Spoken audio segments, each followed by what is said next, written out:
Assalamualaikum warahmatullahi wabarakatuh. Selamat pagi Ananda semua. Bagaimana kabarnya hari ini? Alhamdulillah, badan sehat, otak cerdas, iman kuat, MI Al-Kausar hebat-hebat, Allahu Akbar. Baiklah Ananda, sebelum kita belajar pada hari ini, yuk kita baca ini bersama. Let's pray together. Oke, finish. Nah, ini besari sapa dulu. Santri Al-Kausar, santri ABCD, alim, berani, cerdas, disiplin. Oke, semoga kalian semua masih ingat ya dengan jargon-jargon yang dimiliki oleh lembaga kita Al-Kausar tercinta ini. Baiklah, hari ini kita akan belajar mata pelajaran PPKN, Pendidikan Pancasila dan Kewarganegaraan. Nah, di sini kita sudah masuk pada bab kedua ya, yaitu sikap kerjasama menjaga persatuan dan kesatuan. Nah, di sini nanti ada 3 pembahasan ya. Yang pertama itu sikap kerjasama dalam keberagaman agama. Di sini ada 3 poin. Yang pertama, menghargai perbedaan dalam masyarakat. Kedua, hidup berdampingan secara damai dengan orang lain walau terdapat perbedaan. Yang ketiga, berinteraksi dengan baik tanpa sekat. Poin yang kedua atau bahasan yang kedua di bab kedua ini yaitu sikap kerjasama dalam keberagaman suku dan budaya. Poin yang pertama yaitu kerjasama melestarikan budaya daerah. Kedua, kerjasama mempelajari suatu seni budaya. Ketiga, kerjasama menjaga persatuan dan kesatuan negara. Untuk bahasan yang ketiga yaitu sikap kerjasama dalam keberagaman kegiatan ekonomi. Kegiatan ekonomi itu ada 3 ya. Nah, di sini yang pertama kegiatan produksi. Kedua, kegiatan distribusi. Ketiga, kegiatan konsumsi. Nah, inilah peta konsep yang akan kita pelajari di bab 2. Nah, secara garis besar nanti kita akan belajar ini semua. Nah, apa sih penjelasannya tentang ini semua? Yuk kita simak satu persatu. Yang pertama, sikap kerjasama dalam keberagaman agama. Nah, di sini ada 4 pertanyaan. Yang pertama, apa pengertian agama? Kedua, ada berapa agama yang diakui di negara Indonesia? 3, apa pengertian kerjasama? Keempat, upaya apa yang dapat dilakukan untuk menyikapi keberagaman agama? Dari 4 pertanyaan ini, mari kita jawab satu persatu. Nah, ini. Untuk jawaban nomor 1 dari pengertian agama, yaitu agama merupakan sistem yang dapat mengatur tata keimanan atau kepercayaan dan peribadatan kepada Tuhan. Nah, itu ya. Agama itu pengertiannya seperti itu, suatu kepercayaan yang mengatur hubungan antara manusia dengan Tuhan Pencipta. Terus untuk yang kedua, agama yang diakui di negara Indonesia. Agama di Indonesia itu sangatlah beragam. Di sini ada 6 agama yang diakui di Indonesia, yaitu agama Islam, Kristen, Katolik, Hindu, Buddha, dan Konghucu. Untuk pertanyaan ketiga, di sini ada jawabannya. Pengertian dari kerjasama. Kerjasama dari dua kata itu, kerja dan sama. Sama berarti di sini bersama-sama ya. Nah, di sini pengertiannya yaitu melakukan suatu pekerjaan secara bersama-sama untuk mencapai tujuan bersama. Nah, itu ya, sudah sangat jelas sekali ya Anda semua. Dilanjut untuk yang keempat, upaya yang dapat dilakukan untuk menyikapi keberagaman agama. Yang pertama yaitu menghargai perbedaan dalam bermasyarakat. Penjelasannya, perbedaan agama itu bukan menjadi penghalang dan tidak dijadikan sebagai permasalahan. Kita harus menghargai perbedaan agama. Karena perbedaan agama itu ya merupakan hak dari masing-masing orang. Nah, begitu ya. Meskipun kita itu dari A dan B itu berbeda agama, tetapi itu bukan sebagai penghalang dan permasalahan sehingga kita tidak bisa hidup berdampingan gitu ya. Berarti kita harus saling menghormati, menghargai. Terus upaya yang kedua, hidup berdampingan secara damai dengan orang lain walau terdapat perbedaan. Penjelasannya, setiap agama itu memiliki ajaran agama dan aturan masing-masing yang tertulis dalam kitabnya. Ajaran-ajaran tersebut pastinya terdapat perbedaan pula. Namun, diingat-ingat ya, namun kita tetap harus saling menghormati dan tidak menjadikan perbedaan itu sebagai permasalahan. Begitu ya. Terus upaya yang ketiga, berinteraksi dengan baik tanpa sekat. Penjelasannya, perbedaan agama itu terkadang menjadikan seseorang menggolong-golongkan dalam hubungan pertemanan atau kehidupan sosial. Terkadang pula muncul diskriminasi. Apa sih diskriminasi itu? Diskriminasi yaitu menunjukkan perlakuan membeda-bedakan terhadap seseorang. Namun ya, penggolongan, terus diskriminasi itu harus kita hindari.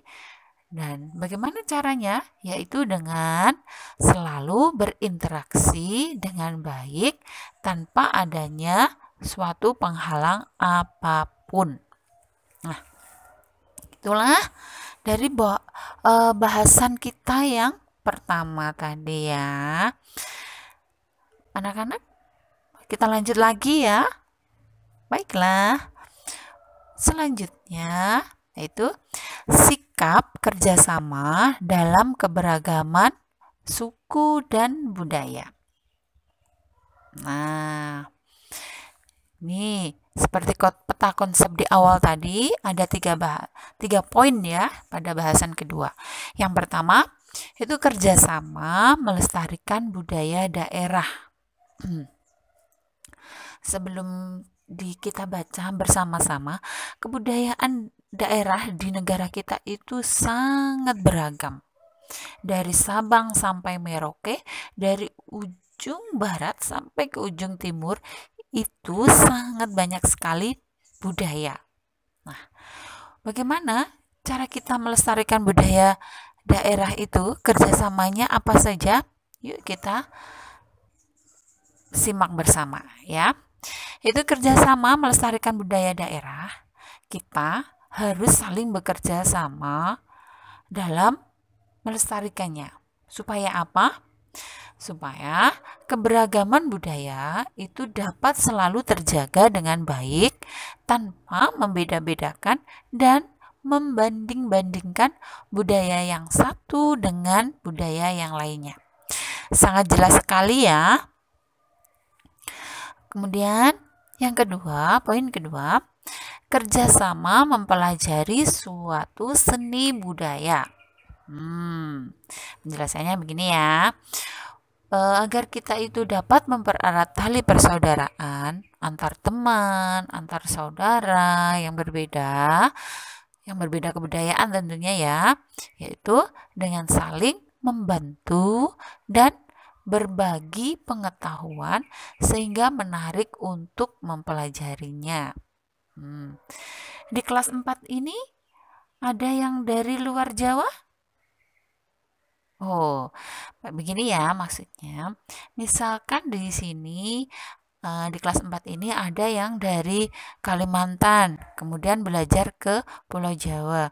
Dari kesehariannya sebelumnya kan di Kalimantan bahasanya tidak menggunakan bahasa Jawa, bahasa daerahnya ya. Terus kemudian dia belajar di Pulau Jawa. Misalkan datang ke Ponorogo. Dan di Ponorogo itu budayanya, bahasanya ada bahasa Jawa, bahasa daerahnya. Dengan mempelajari seni budaya tersebut, maka kita dapat mempererat tali persaudaraan di antara teman yang berbeda asal-usulnya. Gitu ya. Oke, untuk poin yang ketiga, yaitu kerjasama menjaga persatuan dan kesatuan negara. Kita harus saling bekerja sama dalam menjaga persatuan dan kesatuan negara. Sehingga perbedaan budaya itu tidak menjadikan kita bermusuhan. Sudah sangat jelas sekali ya. Sebelum kita lanjut, ada yang mau ditanyakan? Oke, kita lanjut saja ya. Baiklah, untuk poin yang ketiga, bahasan yang ketiga, yaitu sikap kerjasama dalam keberagaman kegiatan ekonomi. Nah, di sini yang pertama adalah kegiatan produksi.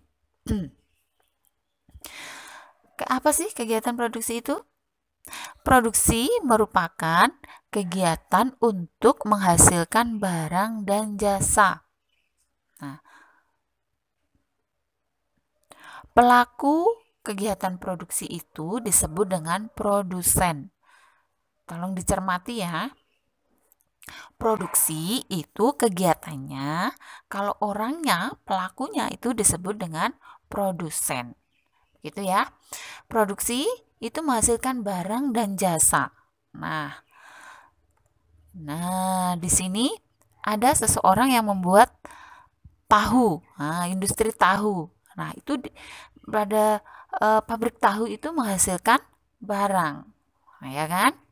Kemudian di sini sebuah pabrik. Ini bisa kita artikan ini pabrik gula atau pabrik pupuk atau pabrik yang lainnya. Nah, itu adalah kegiatan produksi yang menghasilkan barang. Kemudian untuk kegiatan produksi yang menghasilkan jasa. Nah, di situ ada ibu guru ya, Bu Sari itu. Oh, bukan, Bu Tika. Gitu ya. Guru itu adalah kegiatan produksi yang menghasilkan jasa. Lanjut. Tukang cukur. Kalian yang kalau potong rambut ini, kalian itu mendapatkan jasa dari tukang cukur itu ya. Lanjut. Di sini ada tenaga kesehatan. Kemudian ada sopir. Dari keenam contoh gambar ini adalah kegiatan produksi yang menghasilkan barang dan yang menghasilkan jasa. Lanjut.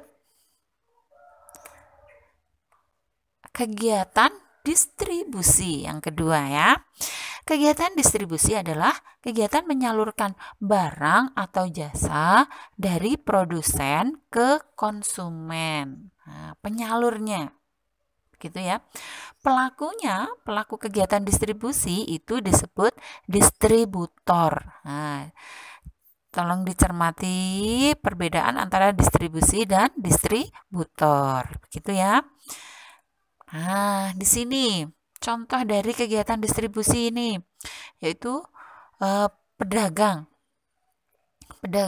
sayur. Nah, dia itu menyalurkan sayur dari petani ke pembeli. Nah, jadi tukang sayur, tuh pedagang itu adalah pelaku kegiatan distribusi, yaitu distributor.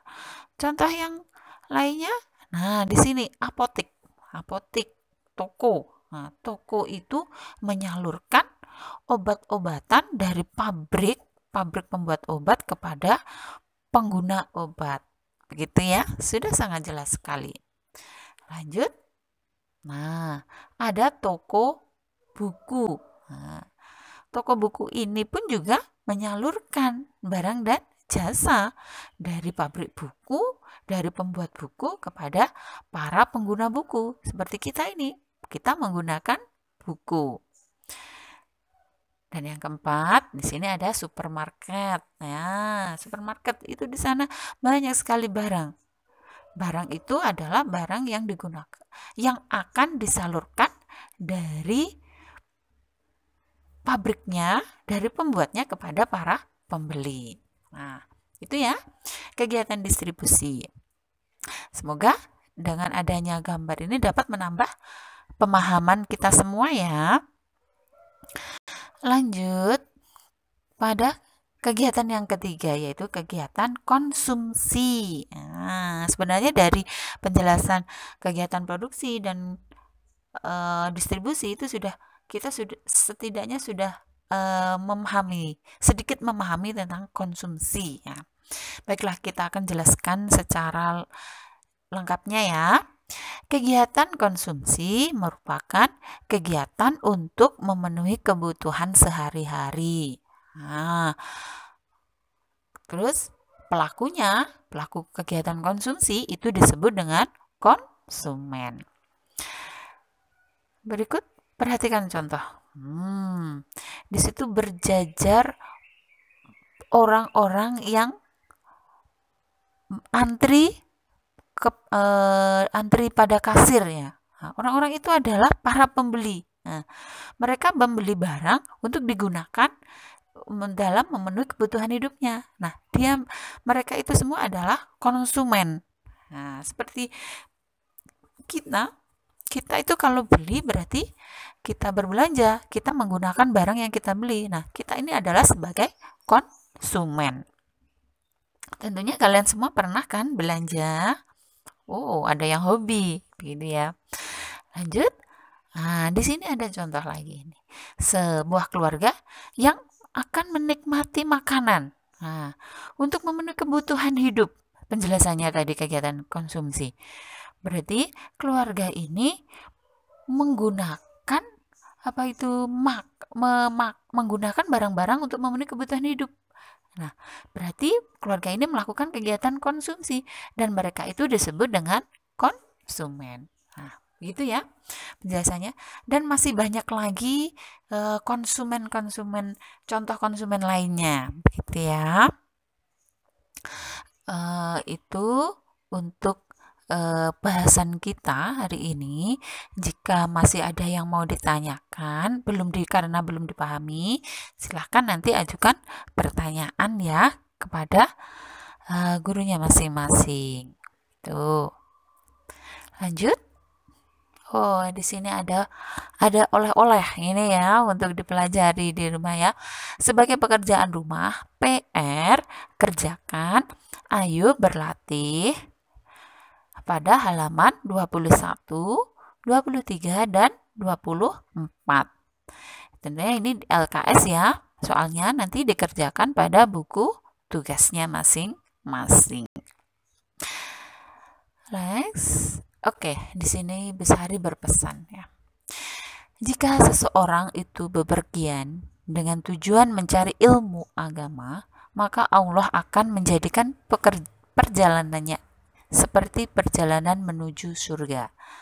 Nabi Muhammad Shallallahu Alaihi Wasallam dari sebuah hadis yang diriwayatkan oleh Imam Bukhari. Begitulah anak-anak untuk penjelasan kita hari ini, belajar kita hari ini. Semoga apa yang kita pelajari pada hari ini memberikan manfaat untuk kita semua. Baiklah, Besari mohon maaf atas segala kesalahan dan terima kasih atas perhatiannya. Assalamualaikum warahmatullahi wabarakatuh.